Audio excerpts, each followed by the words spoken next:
on New York Giants sports talk and entertainment. Got the studio set back up again. Online Big Blue Studios up and running in the basement at the in-laws. Yeah, fun is not the word I would use, but that's all right. It's the special Sunday training camp preview edition. Why?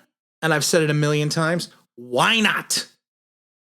Let's talk some football here. We got Giants coming up here. Let's talk a couple things. We're going to talk about some, we'll probably talk about some camp position battles, some players that need to turn the corner, some players that may surprise, some players that might disappoint. We're not going to go through the garbage that we see on the Twitter, because there was some other garbage. I saw something where someone goes, the guard position is the most vulnerable position for the New York Giants. Really? You haven't checked out the tackle positions? You haven't checked out the defensive end positions? You haven't checked out 2 of the 4 linebacker positions? I know people want to have stuff to talk about, but let's talk about the New York Football Giants the right way. Online Big Blue, true New York Giants sports talk. Because I'm going to give it to you straight. Love it or leave it, it's always going to be straight. And I'm kind of telling this for the people that kind of don't know what we do here. All right, let's talk about position battles. I want to talk about the tackle position. It's not really a tackle position. It's Andrew Thomas. I think it was a Sporting News or somewhere that said Andrew is the potential breakout player for the New York Football Giants in year 2. Well, I'm going to tell you this.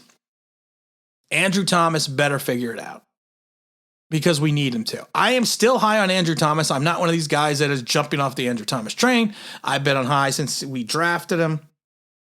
I just think he will be a good left tackle. He will be a pro's pro. Is he going to be an all pro? I don't know. Is he going to be a pro bowler? I could easily see him being a pro bowler. But he's going to need to just put it together this year, because on the other side of the field, we don't know what we're going to get. You got old Matt from Connecticut, and Matt from Connecticut, of course, after getting all jacked up, is on the PUP list with a back injury. I mean, that's not what you want to see. And I've said this a million times before. I get worried when offensive linemen have back injuries. I do. It kind of troubles you a little bit. And I know a lot of people have kind of penciled Matt in already at the right tackle position, but we don't know. We don't know what's going to happen on that side. And I am more concerned in some ways about the tackle positions than I am the guard positions, because when you're playing as an interior lineman, you could cover up some more deficiencies than you are when you're out on an island in the tackle positions. And having Nate, and I know a lot of people are down on Nate Solder, but I'm actually not. I think bringing him back was smart, and having him at that swing tackle position. I know he hasn't played right tackle in forever and a day, but I think he could fill in spots. I think he could be a spot starter a couple games. But if you look at the depth we have behind the tackles, what you got? Barton Jackson, you got Nate. What's his name? Is Kenny Wiggins still on the team? I think Kenny Wiggins is still on the team. So you're not filled with confidence and depth at the tackle position. But I think Andrew Thomas, I think he can piece it together. I think he can come back. I think he can play well. And I think he is going to push the limits on his talent. I really do. Now, I want to see how he comes back from the ankle injury, because we said it a million times, even last year and on a bunch of videos. He looked a little slow off the ball. His reaction time looked off than it did when he was in college. And I'm not talking about his technique. He just looks like he was not reacting as fast. Now, the thing is, if you are playing with an ankle injury and you're trying to backpedal, that's probably going to slow down your reaction time a little bit. So let's see how he comes in camp. Let's see how well he can put some game. We got to see him put at least 3-4 good games together at the beginning of the season. I think that's kind of be a telltale signs of. I think for Andrew, the first 6 games of the season are going to be massively important, because we have to see what he can put together during those periods of time. The other camp preview position I want to just talk about briefly is going to be the running back position. Saquon Barkley, of course, was on the PUP. No, and I've told this before, guys. The PUP is no big deal. When you're in pup and training camp, it's no big deal. It's when you get to the end of training camp, you have to make a decision what you want to do on the pup. That's what you need to make the decision on. So anyone on the pup list right now, before training camps even starts. I don't know what I'm doing now. Before the camp even starts, it doesn't bother me. It's when you get to the last week of camp and these guys are still not on the field, that might bother me. And Saquon Barkley, to me, like I said, he mentioned he does not have a timetable for his return, which I'm fine with. But what I'm not fine with is having Booker, Penny, Brightwell, and Clement as my backups.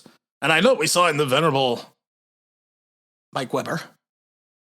And we also signed the guy from NFL Europe. What's his name? Runamucker. Plaza Legumer. I like when people write to me and say, that's not his name, it's this. You ever seen the movie, the Rookie of the Year? It's an old 90s movie where the kid breaks his arm and he could throw the ball 100 miles an hour, 200 miles an hour, whatever it is. And the manager can never say his name. That's what I'm doing, guys. That's where I get Runamucker from. It's a way to go, Runamucker. That's another little bit of movie trivia. But I'm not filled with confidence in the running back position if Saquon Barkley is not there. And I'm still not filled with confidence in the running back position if Saquon Barkley was there. Because you got Booker, Penny, Brightwell, and Clement. That's not, that's not Mantle and Mays. I know it's a different sport, but it's not, or I should rephrase it, it's not Franco Harris and Rocky Blyer. It's not Kelvin Mack and Ernest Biner. It's not Spawn. It is Spawn, Insane, and Pray for Rain. I'll let the younger guys look that up. You can Google that. Spawn, Insane, and Pray for Rain. Another baseball reference. I was watching baseball the other day. I've been into baseball recently, but I watched some baseball. But those to me are going to be the trouble spots for the Giants right now on the offense. On the defensive side, we've talked about this a million times. I think going into camp, there's going to have to be someone's got to prove something at the defensive end position. Right now, if you really look at your defensive end, you're looking at McIntosh, Smith, Nico, possibly Xavier, what's his name? O'Shane Zimenez. Of course, it's also on the pup as well. I mean, I don't have a fear. Some people think Ryan Anderson's going to go down there, that position. I don't think Carter Coughlin, I think Carter Coughlin's going to be strictly a linebacker this year. I really do. But that worries me. The rush from the edge and the ability to hold the edge is going to be interesting in our defensive positions. And I think we need to watch that. Other camp battle I think we need to really, really watch is going to be in the quarterback position, especially more towards the slot. I want to see what happens with kind of the plethora of players we have there, like Adrian Robinson, our old buddy Darnay Holmes, throw in Julian Love a little bit, maybe even Sam Beal. Sam Beal's going to be cut. Let's be honest. Our secondary, even with a poor pass rush, should be one of the best in the league. Now, the problem is if you're relying on a lot of teams, what they do is they rely on their pass rush to help improve their secondary. We are going to do the reverse like we did last year. We are going to have to rely on our secondary to improve our pass rush.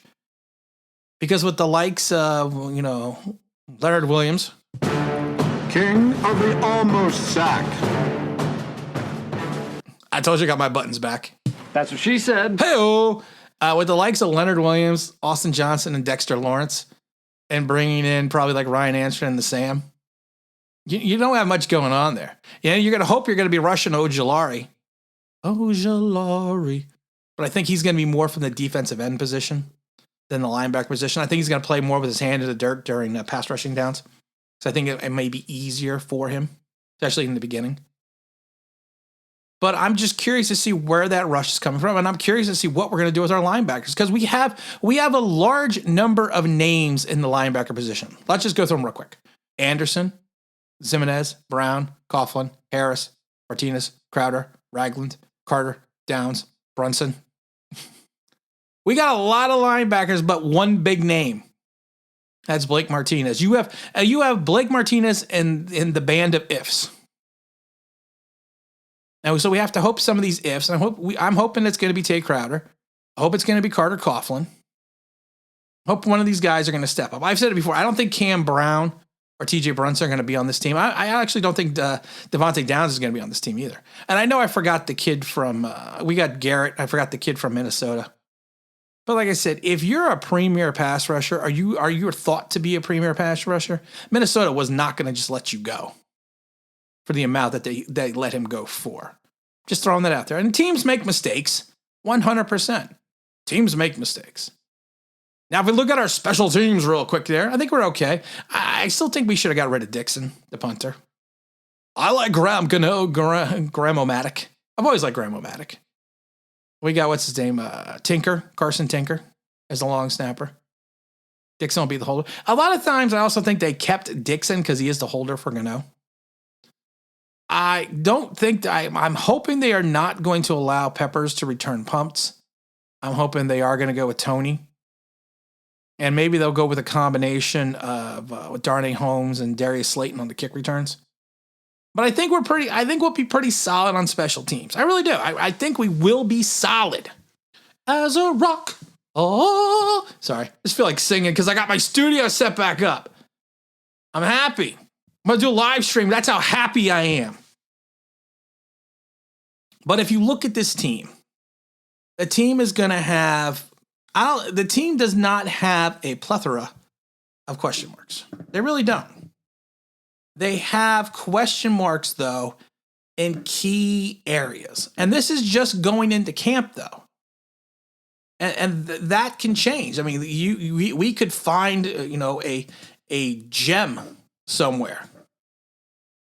We really would be able to. There'll always be guys that surprise you in camp.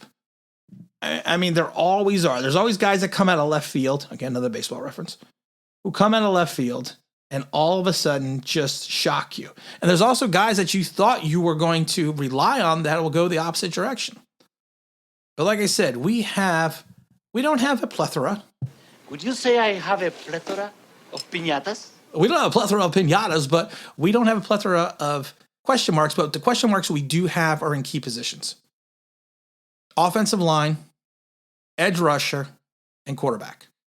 We're not even getting into the quarterback because the quarterback is a horse of a different color. What movie is that from? We'll get into the quarterback position later. But I think if you look at a solid breakdown, like I said, we'll be okay at the defensive tackle position, the nose tackle position, or the interior lineman position. I'm old school. I call it nose tackle. We do have question marks at the defensive end, the mid, and the linebackers. And we have question marks in the offensive line and quarterback.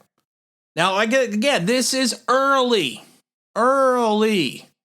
That's spelled with a capital E, early. Yes, I do know how to spell early. Starts with a Q in there somewhere, I think. But we just have to just wait and see what Joe Judge puts together with this. We hope he figures it out to a point, and I think he will. I think he'll get it. Camp starts in 3 days? So I think we'll turn the corner. I think we'll be fine. I'm still projecting 8 wins, but I think 8 wins is a big jump from where we were last year. And you never know. It could be 9 to 10 wins because there's always games that you think you're going to win and you lose, and think you're going to lose and you win. So we just need to say, focus on this season, be positive for Giant fans, and let's get this party started. And again, this is Tim with Online Big Blue, bringing you the best in New York Giant sports talk and entertainment. And as always, if you could you can subscribe, ring that bell. I think you know what that means. That'd be awesome.